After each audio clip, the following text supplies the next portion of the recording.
Hello and welcome to Radhaa Publishing. Today I have a very special guest, Miss Crystal Ortiz, who is a co-author on Awakening Starseeds. Crystal, welcome. Hi, Radha. Thank you for having me. So happy to have you here and have you part of the book. I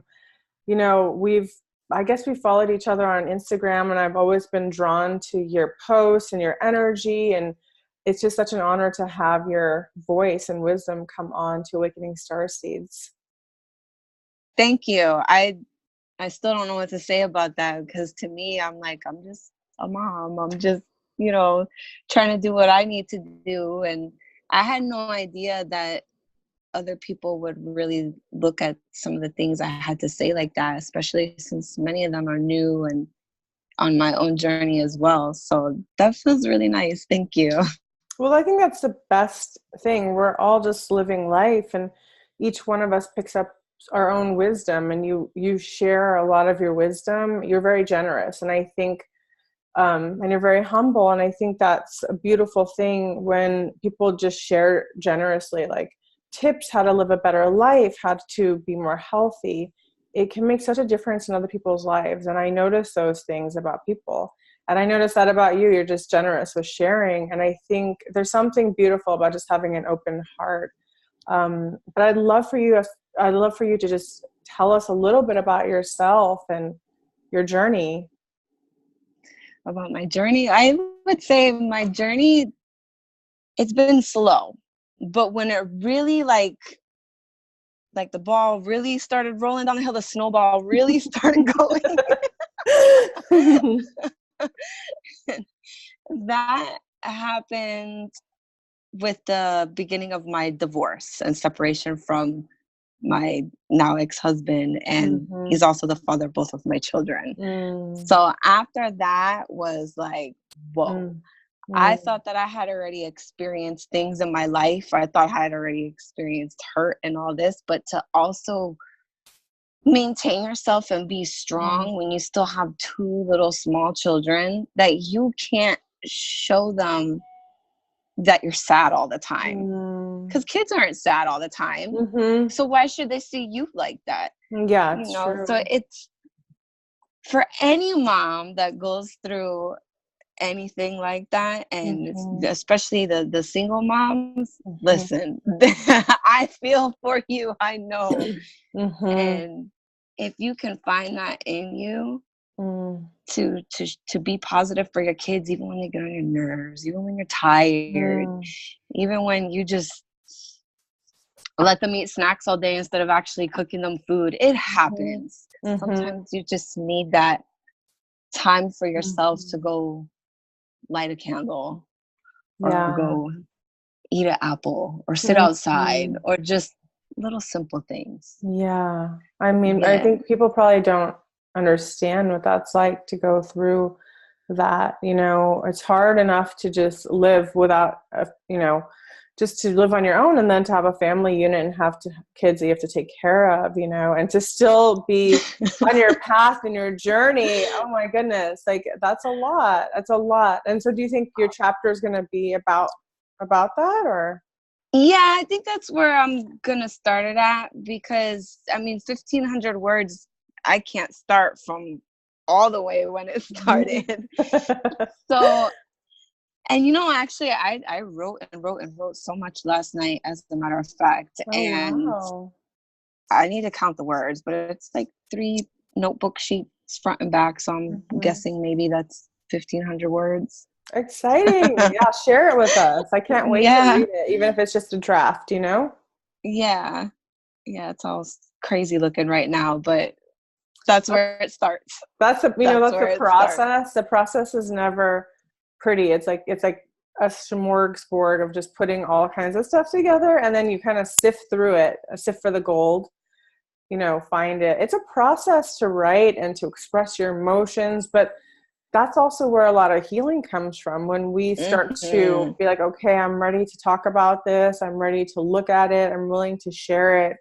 I always think it's generous to share your stories. I mean, I've been in a lot of women's workshops and performing arts, and you know, we would share our most vulnerable stories with each other, and we would just ask to be seen and witnessed, and we would commit to witnessing other women.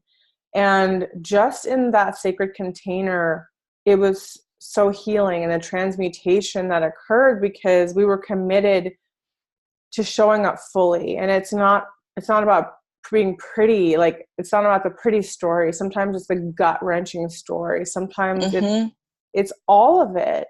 And that's where we heal, when we can be fully accepted in our story and accept ourselves in our story too. Yes, most certainly. So that's not where I'm at, where I'm just trying to heal so that a lot of things don't carry on to my girls and don't affect them. And I'm the crazy one right now out of like all my sisters, and they're kind of like, and you don't eat that anymore? Oh, you want some pizza? No, I don't eat that anymore. You know, just a lot of things have changed to where I literally had one of my sisters call another one and say, no, she's crazy, she's meditating, because I never used to meditate. Wow. Yes, like on that level. But it's okay, they all understand now. Like, a little bit they understand, but it's definitely been a process of, it's great. I feel so much more at peace with so many other things. I've forgiven a lot of things, which have helped me to extend that onto my kids and teach them. Because kids, they fight. Oh my gosh, they'll fight with their sibling. Oh gosh, it's hard to teach them these things, but you have to. So I also know one thing that I mentioned in my writing is that, oh, she picked me and I'm just a mom. But then I started thinking about it, like, no, being a mom is a really important job, because if more people were actually good mothers to their children, we wouldn't have a lot of the issues we have. Amen. Worldwide. Amen Worldwide. To that. Yes. It's the most important job. I think being a mom is one of the most important jobs on planet Earth. I think there's nothing more noble than to be a mother and to go through life and have your own things going on, but to keep showing up for these little beings because you love them and you're committed. And no matter what, you're going to keep showing up every day, even if it's a bad day, even if it's a good day. I mean, there's nothing higher to me than that love and devotion, you know? And I mean, I'm not a mother. I've always wanted to be a mother, but I just have such a deep respect for mothers who really care about their children, who try to be conscious, because it's not easy and it's not about being perfect. Ooh. No one can be perfect.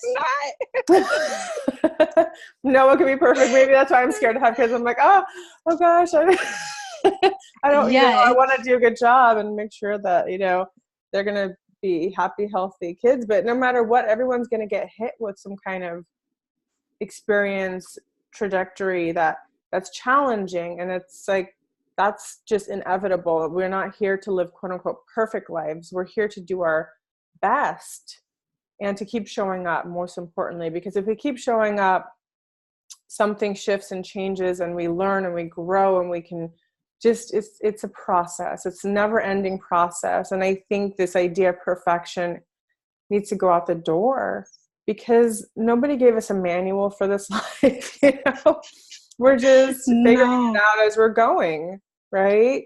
And that's absolutely beautiful. And then to figure it out while you're going and to have kids, like, wow. I have dogs, and I'm like, they're high maintenance, and oh no, it's nothing. Listen, I feel so bad for my dog now. He's 14 years old, but he does not get the treatment he used to get before I had any of my kids. Now it's like, he's just a dog. He's not the baby anymore. Right. I love my dog, but God forbid anything horrible were to happen and I had to pick my kids or the dog. My kids. Oh, of course. You know? I mean, they're children. I'm sorry, Harley. I do love you. He's sitting right behind me in his crate. He's really looking at you like, Yeah, he turned his head around like, My dogs think they're the kids. They think they are the queens of, and I probably treated them like that, but they're my practice. And I just wanted to know, like, what made you decide to say yes to this? Like, maybe you have written and maybe you haven't, but you just said yes. You were just open, and I was just curious, like, what motivated your yes? What motivated what motivated my yes is that I have kind of like to write about certain things that happen or experiences, a little bit of poetry. Some of it is lost or whatever at this point. But it just, I don't know, really something was just like, just do it.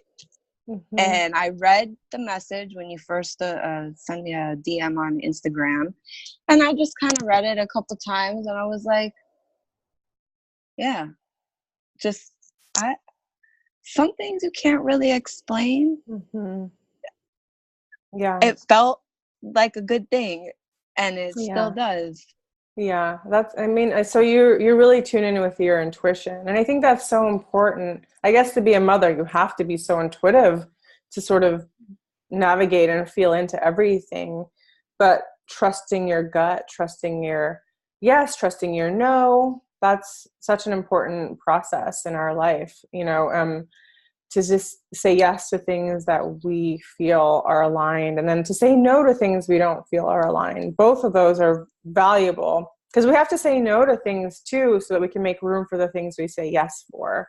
Yes. I think that's so important, Yes, to be able to discern between with that and even with people into your life. And oh yeah. I'm like, yes. I need to be better at it in certain areas, but this just felt like one of those things. That's beautiful. I'm so excited for what you're going to share. You share so much wisdom, and we're going to do another podcast about some of the health things that you do or that you share, because those really are helpful, and I like those a lot too. And yeah, I think that would be wonderful. But lastly, is there anything you'd like to share with the people that might be joining, or just in general? Like, do you have a message that you want to share? I don't know. I'm happy that you thought of me. I would have never expected it. I'm happy that, people are able to be influenced by some of, excuse me. Mercury retrograde. My phone decided to ring. I'm sorry.